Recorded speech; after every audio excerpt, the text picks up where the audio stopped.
నాని చెప్పిన ఇంకో ముఖ్యమైన విషయం ఏంటంటే పార్టీ కోసం 2,000 కోట్ల రూపాయల విలువైన ఆస్తులు తగలబెట్టుకున్నా అంట. అసలు ఈయనకు 2,000 కోట్ల రూపాయల ఆస్తులు ఎక్కడి నుంచి వచ్చాయి, ఎక్కడెక్కడ స్థలాలు, ఎక్కడెక్కడ పొలాలు అమ్మి పార్టీ కోసం ఖర్చు పెట్టాడో కూడా చెప్తే బాగుండేది. 2019 ఎన్నికల అఫిడవిట్లో ఆయన స్వయంగా ఇచ్చిన ఆస్తుల విలువ, ఆయనకున్న స్థిర చరాస్తుల విలువ 80 కోట్ల 81 లక్షలు, అప్పులు 74 కోట్ల 52 లక్షలు. ఇన్కమ్ ట్యాక్స్ రిటర్న్స్లో ఆయన చూపించిన ఆదాయం ఎంతంటే 2013-14లో ఈయనకు 4 కోట్ల 59 లక్షల ఆదాయం వచ్చిందండి.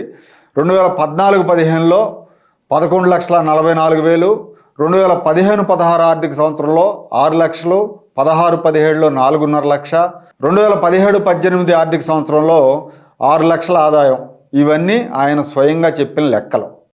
ఇప్పుడు 2,000 కోట్లు ఎక్కడి నుంచి తెచ్చి ఖర్చు పెట్టాడు, దేనికి ఖర్చు పెట్టాడు నాని చెప్పాలి.